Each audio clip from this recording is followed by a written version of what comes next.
I can count on one hand some tragic days we've had to live through.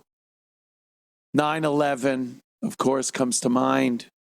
Tragic. Is there any other tragedies that really happened? What's some of them other tragedies we had?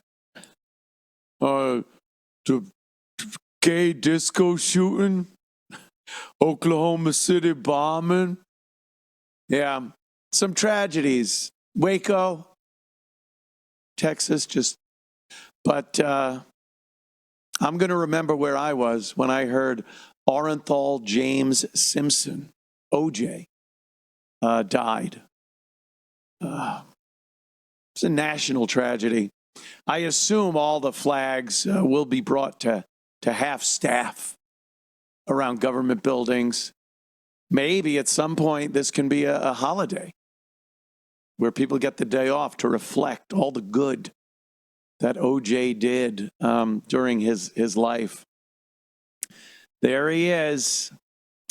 I could have fought back. I should have cut that cancer. Yeah, cancer got him.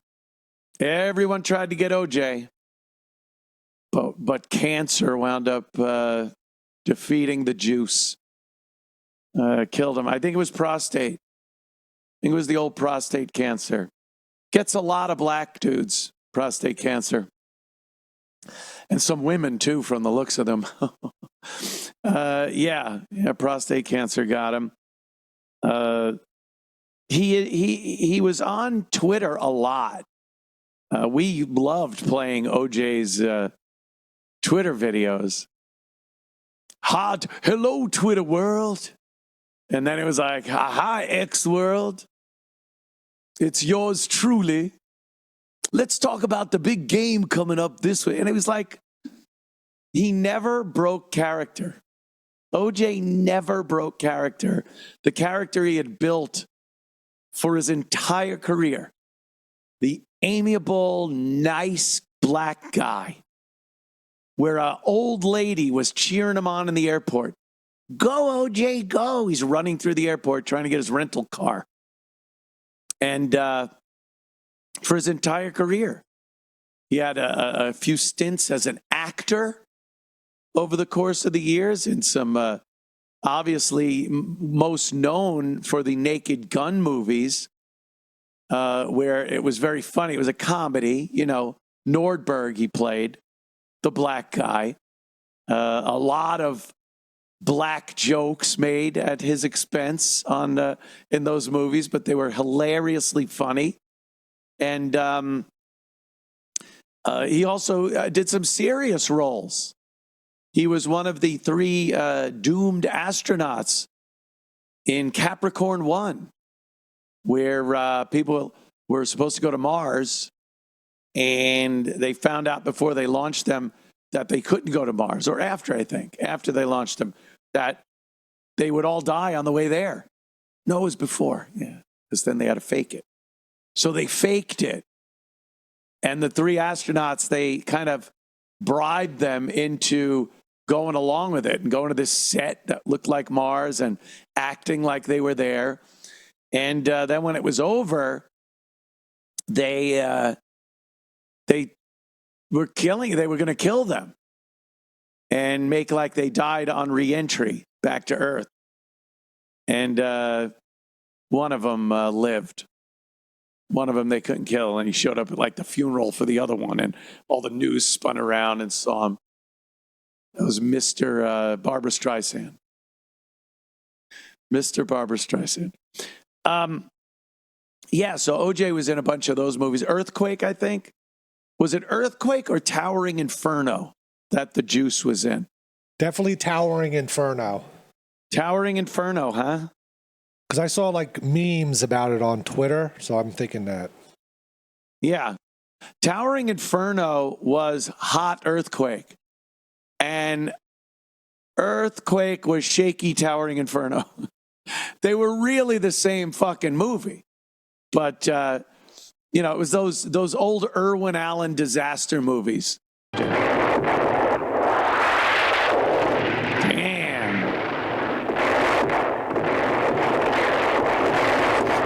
what is this, a dynamite storage facility, this building? Jesus Christ. Everything's exploding. Yeah. OJ was in that, obviously. One of those big, all-star, star-studded, epic fucking blockbuster movies back then. Everyone went to see that. That's when movies, they were in the movie theater. You saw it, and then they were out of the movie theater, and you didn't see it again for years. Just years went by. Like, oh, yeah. So if you wanted to talk about it with people, you had to see it in the movie theater. And everyone did, because you didn't want to be left out. And there was really nothing else to do on a Friday or Saturday night. So you went to go see The Towering Inferno. And that's what all those things, that's what all those big budget blockbusters were about back then. Now people don't give a shit. They'll just wait, watch it on fucking Amazon Prime or Netflix or something. Yeah. They don't make them like that anymore with murderers, real live murderers as part of the cast. OJ. So he was in that. He was in a few movies. And then obviously he murdered two people. We all remember the story. The murder of Nicole Brown Simpson. Is he in that one? He plays a role. Yeah. He's the producer of the movie. Couldn't be made without him. Yeah, he wrote it. I got a concept for a movie. Hit me out. Yeah. So, he murders his wife and a friend of hers back in the 90s. He's acquitted. The Dream Team, Johnny Cochran. I mean, it was such an amazing time back then in the 90s. That whole episode from day one of watching the juice, watching OJ handcuffed on the front lawn of his Rockingham estate there in Brentwood, Los Angeles. And right up until we, the jury, find the defendant, Orenthal James Simpson, not guilty, and everything in between, just captured the nation, if I may coin that phrase. It's one of mine. I just thought of it. Captured the nation's imagination. A nation's imagination. It was the whole fucking nation's imagination. That this fucking moolie kills his fucking... Yeah. It was huge. So huge that, of course, if you listened to this program for many years or read my book or whatever, you probably know that my whole radio career was based on OJ Simpson killing his wife and Ron Goldman. I wrote a song parody about it. And Opie played it on his radio show. And people loved it. They thought it was very funny. And Opie invited myself and my brother to come onto his show because of the parody and play it live, perform it live on his show. So we went to WBAB out on Long Island and performed it live. And it was a hit. People loved it. And then I just started talking. I wasn't going to just be a one-trick pony. I wasn't going to be a one-hit wonder. I'm like, this is my foot in the fucking door, and I am going to impress the shit out of this fucking guy with impressions and, my quick wit and my sarcasm and all the wonderful things that have given me a career in broadcasting. And then Opie invited me back because he felt that chemistry, yo. And that started the Opie and Anthony show right there. So if OJ hadn't killed Ron and Nicole, I wouldn't have written the song parody about it, and I probably would be a tin knocker with my wife Jennifer. Ooh, what a fucking nightmare! Actually, I probably would have stabbed Jennifer, and OJ would have written a song about me and gotten a radio career. Maybe. How strange things in other dimensions are. There's probably a dimension, another fucking level of us where OJ didn't kill Nicole, and I didn't write a song parody. And I can't imagine I would have had enough money to retire from knocking 10. So I would probably, at my age right now, still be climbing a fucking 4-foot ladder, get my knees all banged up on the top of the 4-foot ladder, and doing air conditioning and heating work. Ugh. Ugh. I don't know. Listening to Opie spin records on WBAB. He'd probably still be doing nighttime at WBAB because that's how he got the gig in Boston. It was the Opie and Anthony show that they wanted. Yeah. So Opie probably would have just still been spinning records. Probably doing well, you know. Still have a job in radio, I would guess. So many things would have changed. Jim Norton would have just been a staunch heterosexual, married to a girl next door, kind of. I don't know. You don't know what's happening in those other dimensions, do you?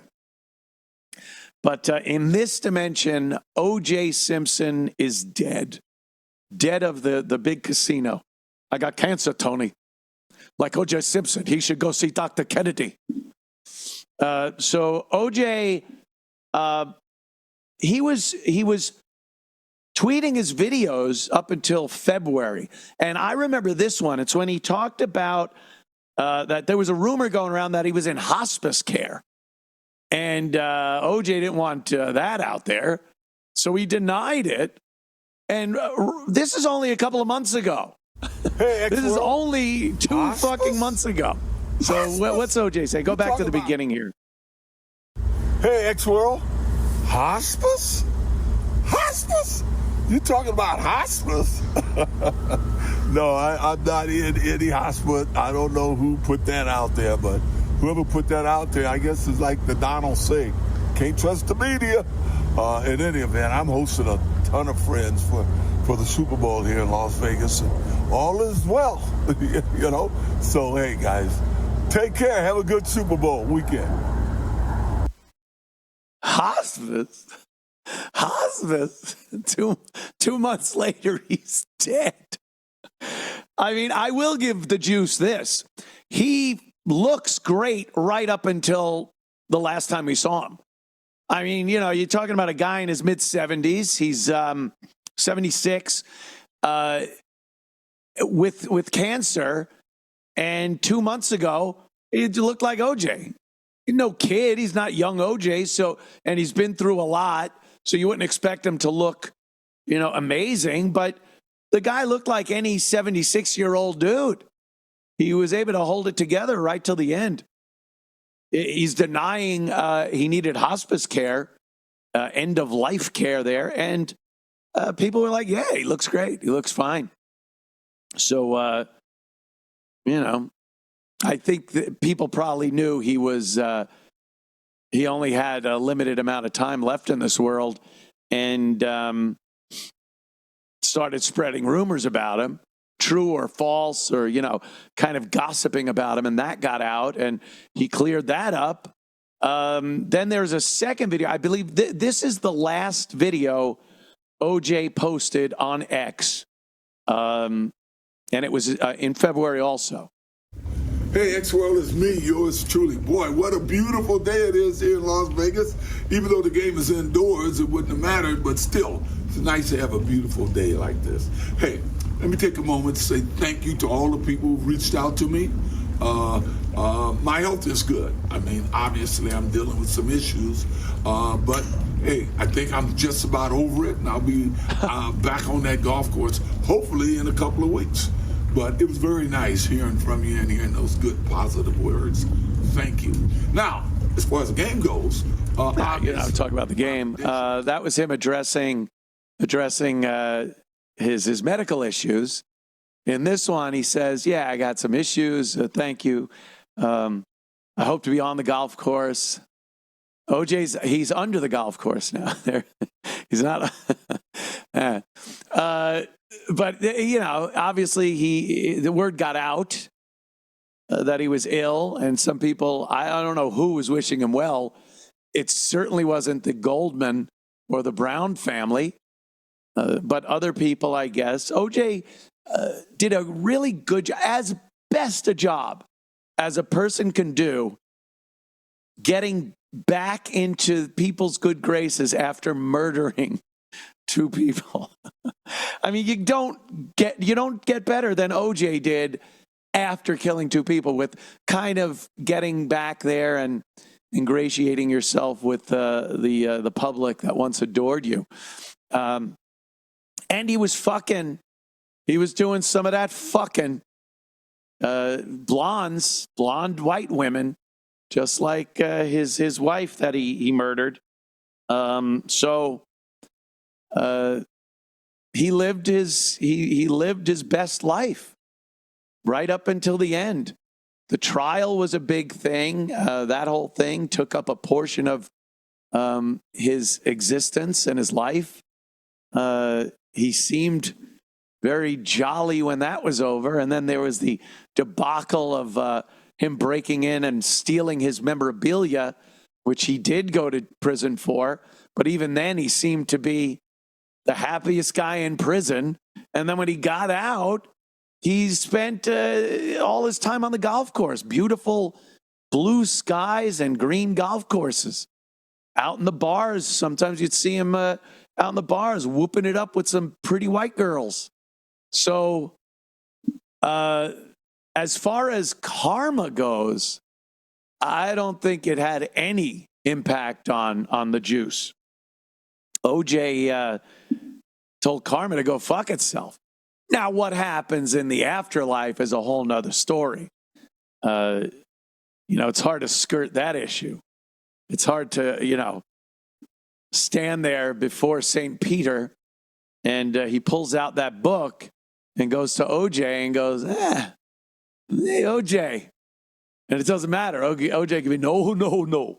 I didn't touch anybody. I was looking for the real killer. And then they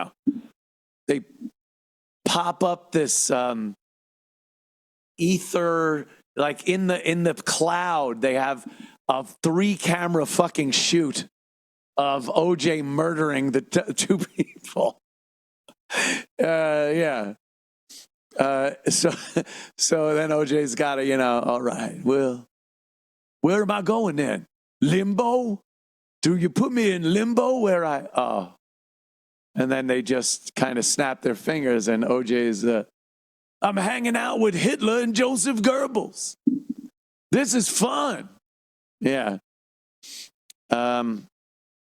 So yeah, OJ, I don't know what's going to happen to OJ in the afterlife, but I know that Ron Goldman, that's the father, right? Ron Goldman? Right. Or was that the son? The son, maybe. Yeah. What's the father's name? Everyone's yelling it right now at their monitor or their phone right now. Fred. Anyway, Fred Goldman. Should have known that. Yeah. Fred Goldman, he did have a comment. He said, no great loss to the world. So he, God, imagine you're just, remember how long ago that fucking trial was? And the high-speed chase with a Bronco. And, this was decades ago. A whole nother era. The 90s weren't even close to being what we're living in now. It's like a whole nother world. It was that long ago. And Fred Goldman has just waited and waited for OJ to die. Just for OJ to die. Hoping it was going to be something horrific and just a lot sooner than it was. A lot more painful and long and alone. Just something. And he waits all that time for OJ to, apparently, as the family said, be surrounded by his children and grandchildren as he peacefully slipped away into eternity. It's kind of not what you want for the guy that killed your fucking son, you know? So I don't think Fred got the justice that I think Fred was hoping to get in this situation. And Fred never took matters into his own hands. It was always kind of speculated that at some point Fred would lose it and murder OJ. You know, he's absolutely 100% positive he killed his son, and you know, he didn't do anything about it. He just took it and bitched about OJ and tried to get OJ's money, but they didn't get dime one out of the juice. That's another thing OJ figured out. He wasn't paying anyone anything. The civil case did find OJ liable for the death of Ron Goldman, and he now has to pay millions of dollars to the Goldman family. Oh, yeah. I'm getting right on that. When I find a real killer, I'll send that first check. It just knew that the juice wasn't paying a dime. And they couldn't even go after his football pension, which was his biggest thing, aside from endorsement deals, sponsorships, which he wasn't getting any anyway. So the money was rolling in from his NFL pension, which was untouchable in this matter. So Juice didn't have to give his money away. He got to live in a pretty lavish lifestyle of golf every day and nice house. Still had a family that loved him and fans and golf buddies. And so again, karma seems to have lost in the battle with OJ, where cancer won, karma lost when it comes to Orenthal James Simpson. This is a clip from one of the jurors. Not now. This is back when OJ got off the hook, let off. They interviewed the jurors, of course, who were a lot of black people on this jury. It was a Los Angeles jury. They were hot off the heels of Rodney King and police brutality and riots and whatnot.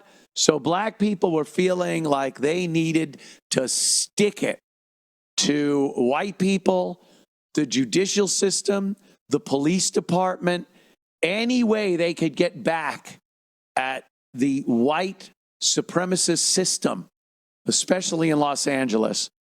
They were going to do it. And when they came out with that verdict of not guilty, it was speculated that perhaps some bias on the part of the jury was done, but it is confirmed.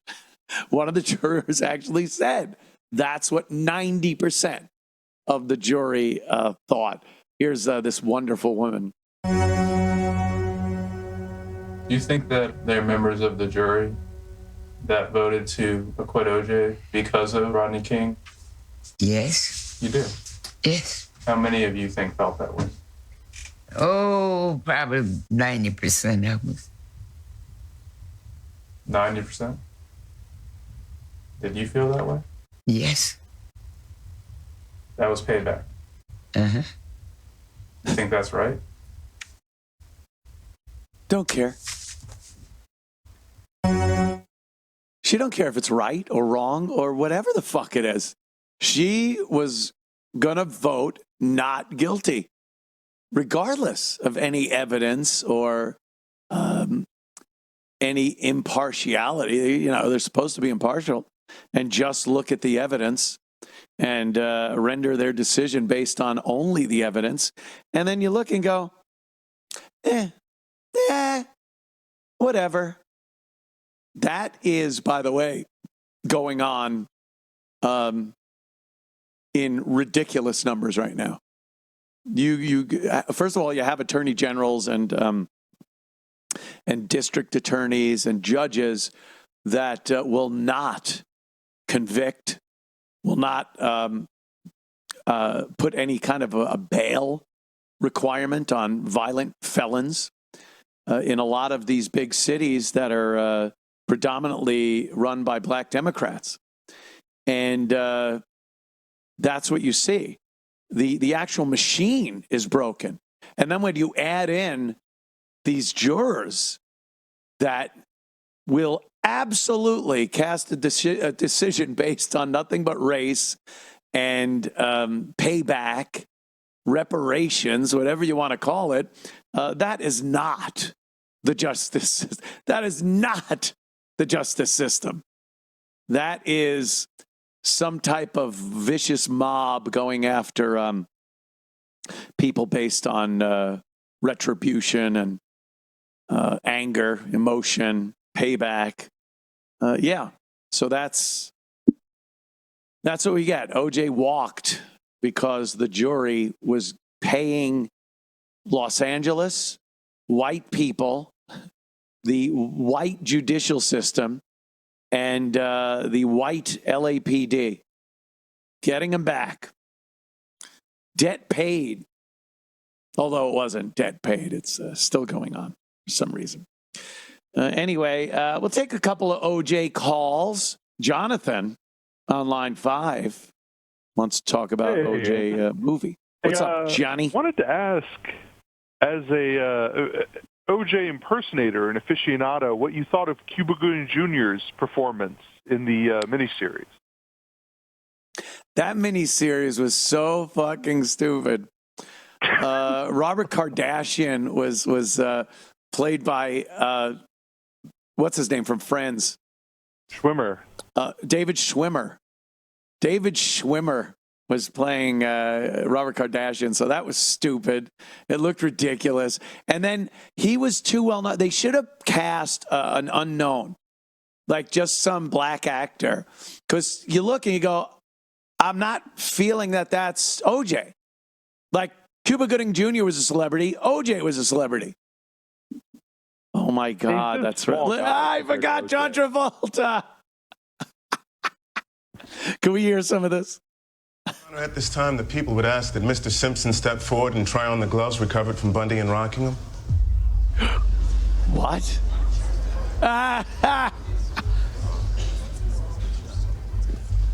Could you pause for a second? You know what's hilarious about this? Like, we all watched this. We all saw this trial, and this is one of the most famous parts of the most famous trial you'll ever see. Thank you. You got rid of Steve. Not that I want to get rid of Steve, but sometimes they talk over me when I'm going on and on and on. And that part was one of the most famous parts of that. The trying on of the glove. Everything was about that moment. And as it was happening, no one was dramatically looking around the room like Marcia Clark looked up and was like, what? What are you? And the dream team's like, look, they're going to try to, make them put on the glove or something. All right. If it don't fit, like, you got to put it in your ass or something. They didn't know, like, it wasn't going to fit. I think they were going to try to make it not fit. They probably knew, like, OJ could fake this and make it look really good that the glove isn't his. So they put a rubber glove on first. You can't get anything over a rubber latex glove.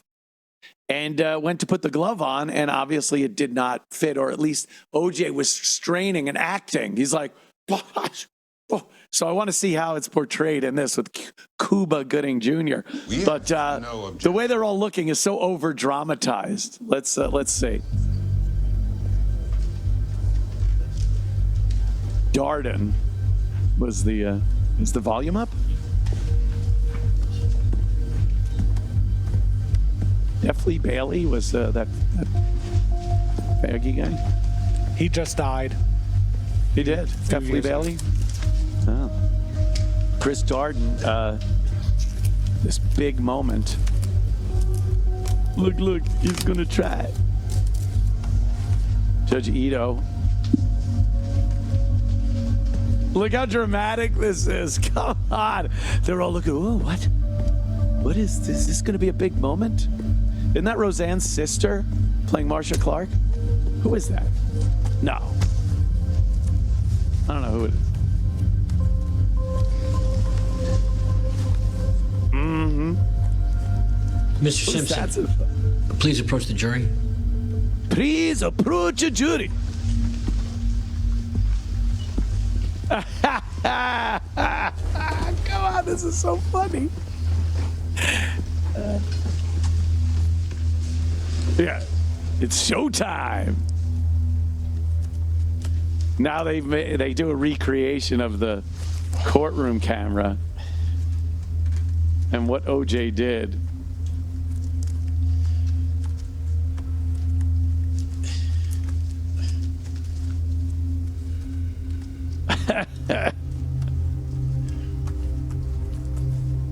I'll be there for juice.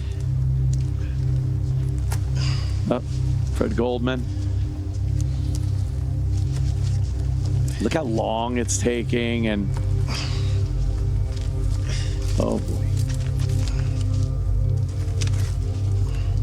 Hold up your hands already and show us it doesn't fit. These gloves are too small. I don't think he said that. Too tight. It won't fit. Can Mr. Simpson please straighten his finger? I have arthritis. I can't do that. Oh, boy. Can we ask that he make a fist?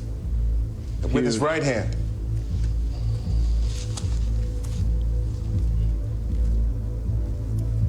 Can we ask that he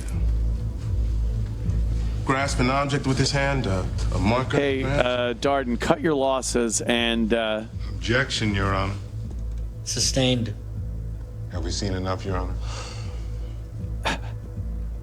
Mr. Darden? Thank you.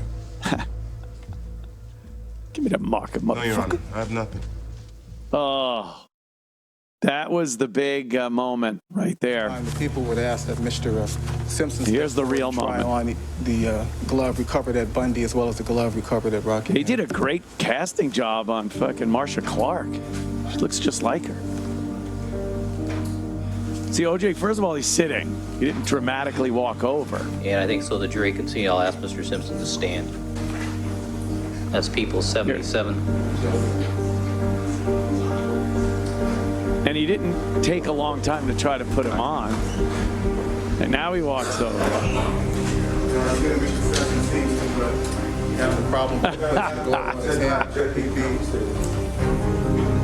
Sustained.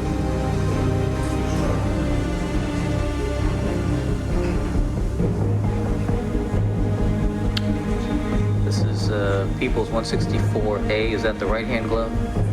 All right. Well, to allow the defendant to put on his own gloves is insane. This was such a huge fucking blow it on the prosecution's part. He has total control now over how the jury sees those gloves on his hand. He's in control. You never let the fucking defendant take control of your evidence.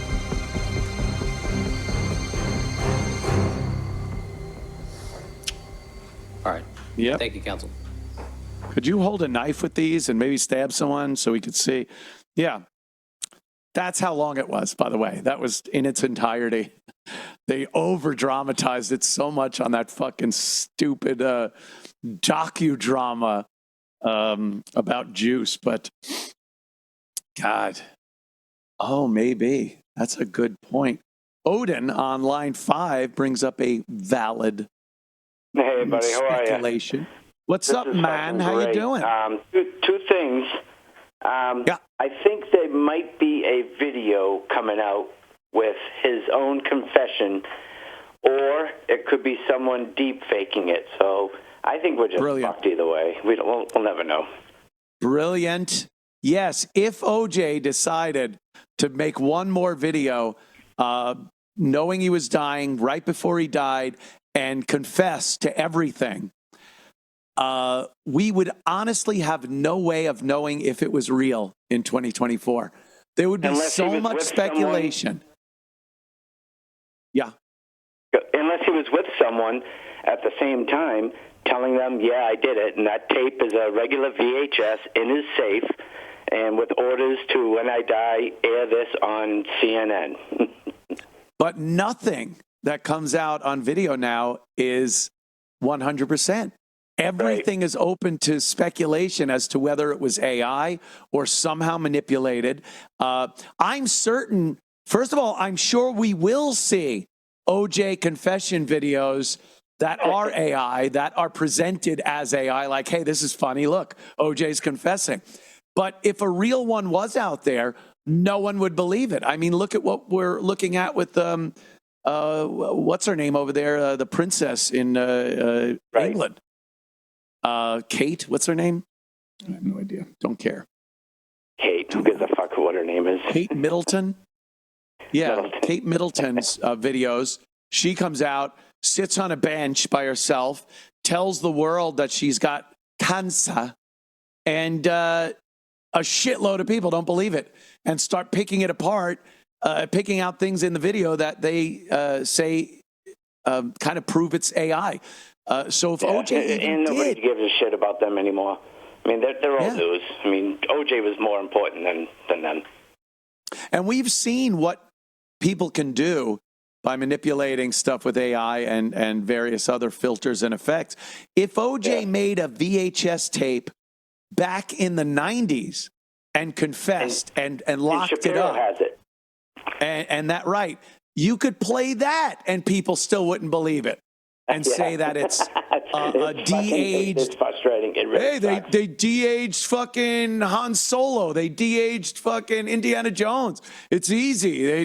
They just did it with OJ. So even if he confessed, there'd be no way of really knowing if it was him. So we're never really going to get a 100% confession from the juice. Amazing. That's too bad. Well, take care. I love you, man. Take care. See you. Thank you, my friend. Odin. Look at that.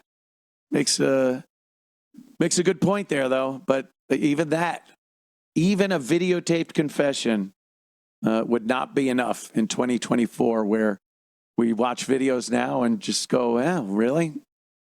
That looks fake. That's not real. So who knows?